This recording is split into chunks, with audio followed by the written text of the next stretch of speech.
Chapter 5, The Evil God and the Secret Spy. When April and Marshall and Melanie squeezed back through the fence for the second time, they found everything just as they left it. They started out by pulling the rest of the dead weeds and stacking them in one corner of the yard. While Marshall stood guard halfway down the alley to see if anyone was coming, they shoved the whole stack out through the hole in the fence. Then they scouted around and found a trash bin that was nice and roomy and not too full to hold an extra donation of dead weeds.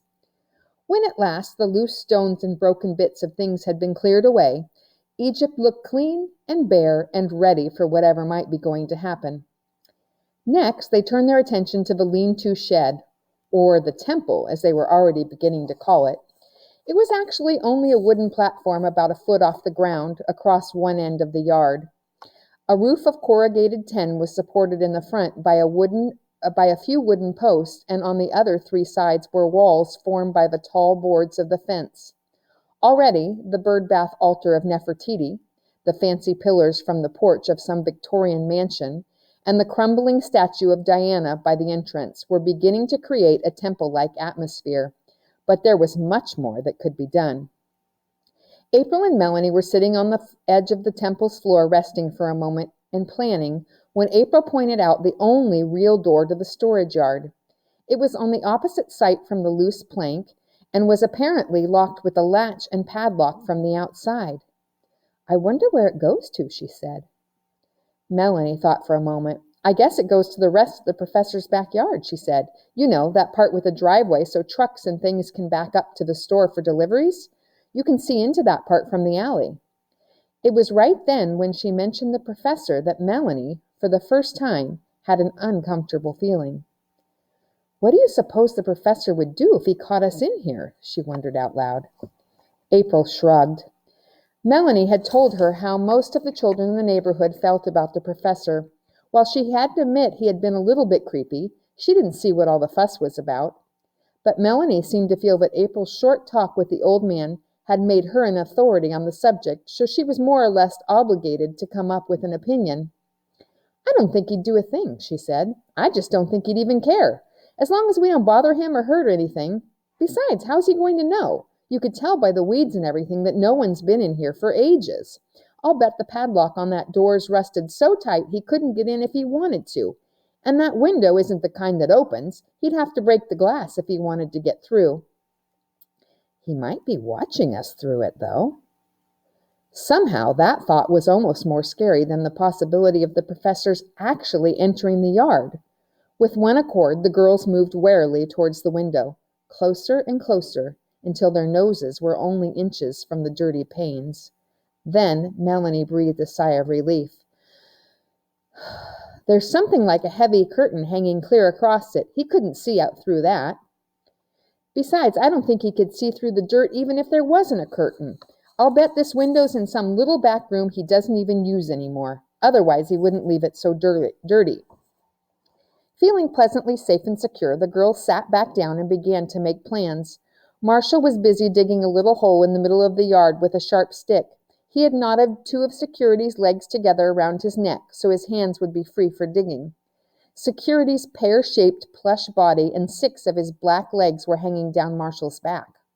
"I know," April said suddenly. "Marshall can be the young pharaoh, heir to the throne of Egypt. Only there's a civil war going on and the other side is trying to kill him." "Okay, and we can be high priestess of Isis, who are assigned to protect him." April said. "Or else we could be evil high priestesses who are going to offer him as a human sacrifice on the crocodile altar to—" What was that evil god's name? Set. "Yeah, that's the one." April jumped to her feet. Throwing up her arms, she chanted, "Almighty Set has promised his servants, the crocodile gods of the Nile, the bloody heart of the young pharaoh, Marshamosis." She dropped to her knees. "O mighty Set, god of evil, we hear and obey." Marshall had stopped digging, and now he stood up and started toward the opening in the fence. The girls ran after him. He didn't struggle when they caught him, but Melanie was familiar with the expression on his face. His funny little baby round chin was sticking out defiantly, and his black eyes glared. "Leave my bloody heart alone," he said. The girls giggled. "You know, he's pretty sharp for a 4-year-old," April said. Melanie got down on her knees and tried to take Marshall's hands, but he wouldn't turn loose of security. "Marshall, honey," she said, "it's just a game. Just pretend. We wouldn't really hurt you." "What's a pharaoh?" Marshall asked suspiciously. "A king," Melanie said. "King of all the Egyptians." Marshall's frown lifted a little and his chin began to go back into its normal position. "A terribly important kind of king," April said. "Everybody had to bow down to him and do exactly what he said." Marshall nodded soberly. "I'll play," he said. So that was the way Set started. Set, the god of evil and magic. At first, he was just supposed to be a character in that particular game, and that first day he was represented by a picture of a man with an animal's head that Melanie drew on a piece of cardboard and tacked to the wall. But once he got started, he seemed to grow and develop almost on his own, and all out of control, until he was more than evil, and at times a lot more than Egyptian. For instance, at different times his wicked tricks, including everything from atomic ray guns to sulfur and brimstone. But actually, that was the way with all of the Egypt game. Nobody ever planned it ahead, at least not very far. Ideas began and grew, and afterwards it was hard to remember just how. That was one of the mysterious and fascinating things about it. On that particular day, the game about Marshamosis, the boy pharaoh, and Set, the god of evil, didn't get very far. They'd no more than gotten started when April and Melanie decided they had just have to have some more equipment before they could play it well. So they postponed the game and went instead to scout around in the alley for boards and boxes to use in making things like thrones and altars. They found just what they needed behind the donut shop and the furniture store in the next block and brought them back to Egypt. And it was on the same trip that they had the good luck to rescue an old metal mixing bowl from a garbage pail. April said it would be just the thing for the fire pit for building sacred fires. When they had everything as far as the hole in the fence, they ran into a problem. The bowl and the boards went right through, but the boxes were just too big. The only solution was to throw them over the top of the fence. It wasn't easy, and in landing they made quite a bit of noise. It wasn't long afterwards that the curtain on the small window at the back of the professor's store was pushed very carefully to one side. But April and Melanie were so busy building and planning that they didn't notice at all. Only someone with very sharp eyes would have been able to see the figure that stood silently behind the very dirty window in the darkened room. Chapter 6. Eyelashes and Ceremony. The next day was the last before school was to start. It was also Melanie's last chance to put into effect her plan to get rid of the eyelashes. So after dinner, she went up to Mrs. Hall's apartment to see April. She took the library book that she was reading and one that she knew April wanted to read. In April's room, they talked about the Egypt game and about school starting in the morning, what they were going to wear and things like that. Then Melanie suggested they read for a while, so they got comfortable on their stomachs across April's bed and started in on the books. And sure enough, April got up and took off her eyelashes so she could see better. But for once, both the girls had a hard time keeping their minds on their reading. April was thinking about the next day, telling herself that it didn't matter whether the people at Wilson School were friendly or not, because Dorothea would write soon saying she wanted April to come home. Dorothea, it seemed ages since April had seen her. April shut her eyes and tried to picture her, but tonight the picture wouldn't come clear. It was only a blur of laughter, talk, movement, and color. But a bright and beautiful blur, no matter how distant, was better than the reality that was dull and gray. Melanie was having trouble keeping her mind on her reading because she was so worried about what she was planning to do. In fact, they both were having such a hard time pretending not to worry that they were secretly relieved when Caroline came in and suggested it was bedtime for girls who were going to school in the morning. The eyelashes were lying on April's dresser, and Melanie managed to walk right past them as she went out. Because of the sticky stuff to make them stay on your eyelids, she only had to brush her hand against them to pick them up. Feeling triumphant and treacherous at the same time, Melanie took the eyelashes home and hid them in her closet. She kept them there until the first few days of school were over. Then she took them back and put them under April's dresser so it would look as if they'd just happened to fall. By that time, April had gotten out of the notion of wearing them to school. But even without the eyelashes, Melanie had a hard time trying to translate April into something that Wilson's school could understand and appreciate. April was still wearing her hair in a messy upsweep and her mother's ratty old fur stole, even though her grandmother had given her two nice new sweaters. Besides, she still put on her Hollywood act with people she didn't know, and worst of all, she got furiously angry when she was teased. Melanie could see that to the kids at Wilson, all the stuff April knew made her a smart aleck. Her wonderful differentness was only kookiness, and her courage only meant she'd punch you in the nose if you kidded her, no matter how many teachers were looking. At least that's the way it was for a while. But with Melanie working her hardest as go-between, it wasn't too long before things began to be a little better. The sixth grade began to find out that April had a way of making life interesting. For instance, when she raised her hand in class, her answer wasn't always what the teacher wanted, but it was almost certain to be fascinating. And when it came to guts, whether it was hanging by your heels from the highest bar or putting a stink bug on the principal's desk, you could count on April to do it first and best.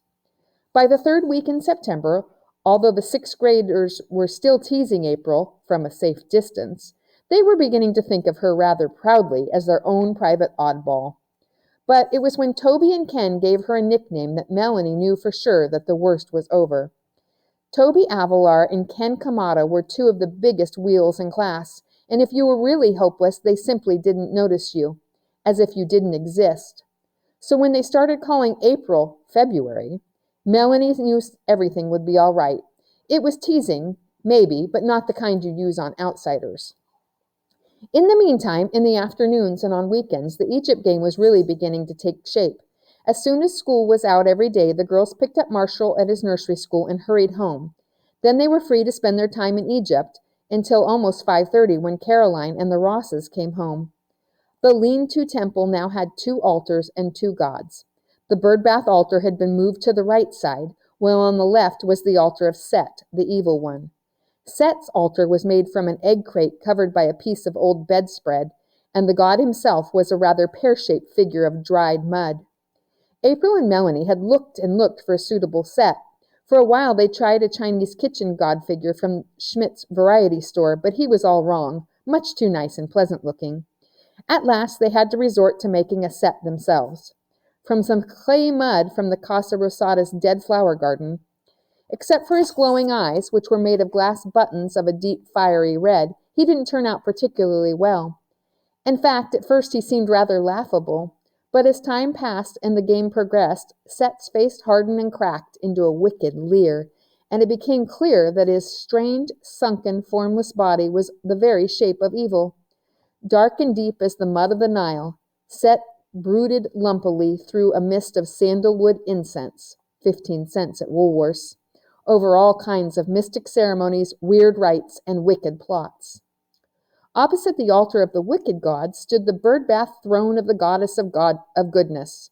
Of course, she was still represented by the plaster bust of Nefertiti, but as the game went on, she began to be called Isis most of the time, because she was a goddess and not just a queen.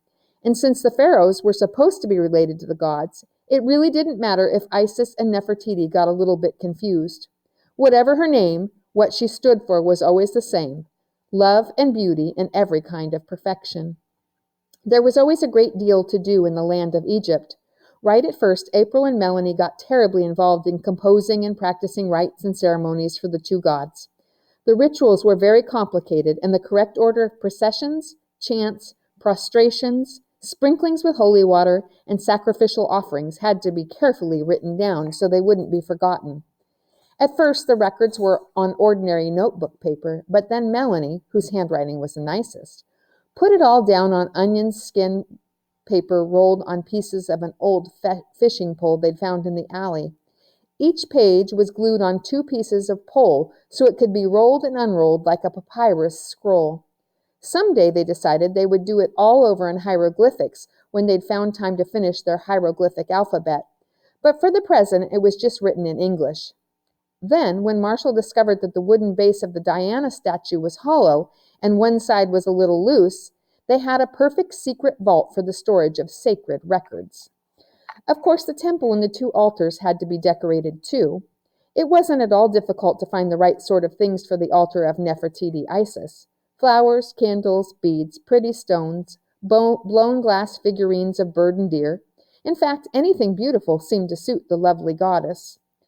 One day Melanie brought her poster paints, and they painted stars and birds and flowers on the fence and back of the altar.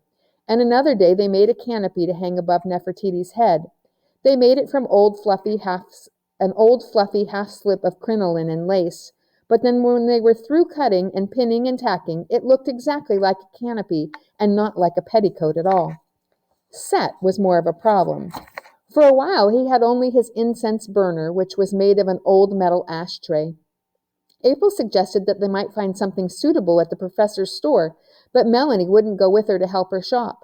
Melanie had lived too long in the neighborhood and been almost brought up on all those scary rumors about the professor. And besides, she said, what could they buy for 50 cents, which was about all they could scrape up at the time?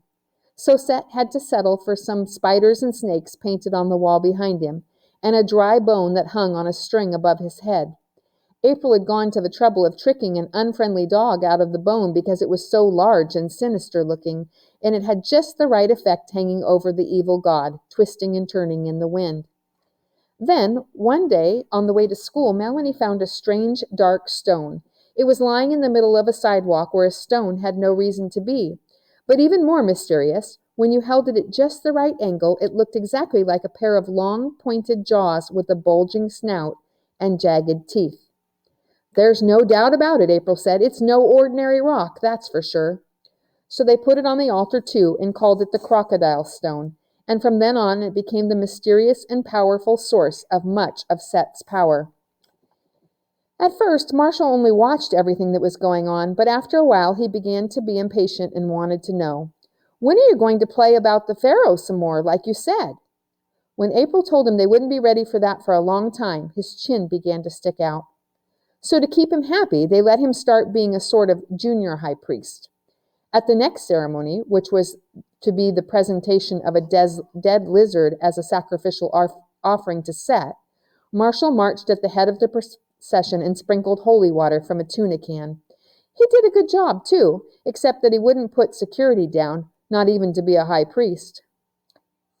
At first, April said nobody could be the high priest of an evil god with a toy octopus hanging around his neck, but she finally agreed they could pretend it was some kind of a fancy ceremonial robe, and when the procession was over, she had to admit that Marshall had done awfully well for a little kid. He even remembered all the words of the chant, and he sprinkled in all the right places, she said wonderingly, but Melanie wasn't surprised at all. That's the way with Marshall, she said. He's been awfully grown up since about the time he started walking. That is, about everything except security. I guess he's not very grown up about that. Dad says the reason Marshall needs security is that he had such a hard time being a baby. Dad says being a baby offended Marshall's dignity. April shrugged. Heck, I guess everybody has something they're not very grown up about, she said.